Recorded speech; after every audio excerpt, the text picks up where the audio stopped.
आहुति हमारी प्यारी सी बिटिया ये हमें कुछ सुनाना चाहती है। क्या सुनाएंगे मुझे भी नहीं पता, पर मैं चाहता हूँ ये जो सुनाए वो आप भी सुने। राम क्यों पूजे जाते हैं? राम इसलिए नहीं पूजे जाते कि उन्होंने कौशल्या की कोख से जन्म लिया। राम इसलिए पूजे जाते हैं क्योंकि उन्होंने वनवास करने वाली कैकई को भी कौशल्या जितना आदर दिया। राम इसलिए नहीं पूजे जाते कि जानकी जैसी देवी से विवाह रचाया। राम इसलिए पूजे जाते हैं कि समाज द्वारा ठुकराई हुई अहिल्या जैसी स्त्री को भी उन्होंने देवी कह के बुलाया। राम इसलिए नहीं पूजे जाते कि दशरथ जैसा चक्रवर्ती सम्राट उनका पिता है। राम इसलिए पूजे जाते हैं कि जिसे पुत्र की तरह वो अपने हाथों से मुखाग्नि देते हैं वो एक बूढ़े पक्षी जटायु की चिता है।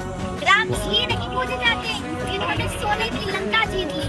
राम इसलिए पूजे जाते हैं कि अपनी अयोध्या के लिए, अपनी मातृभूमि के लिए, अपने बाहुबल से जीती हुई सोने की लंका उन्होंने त्याग दी।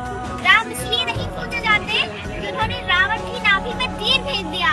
राम इसलिए पूजे जाते हैं कि इस प्रकार विद्वान से जीवन की शिक्षा लेने के लिए उन्होंने लक्ष्मण को उसके चरणों में भेज दिया। राम इसलिए नहीं पूजे जाते कि वो भगवान थे। राम इसलिए नहीं पूजे जाते क्योंकि वो भगवान थे।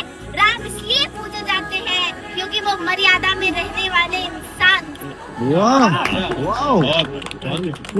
मैं एक चीज ऑफिशियली कहना चाहूंगा, ये मैंने आज से तकरीबन 1.5-2 साल पहले लिखा था और जितना अच्छा हमारी आहुति बिटिया ने बोला है मैं जीवन भर कोशिश करके भी इतना अच्छा कभी नहीं बोल पाया। एक बार तालियां आहुति के लिए।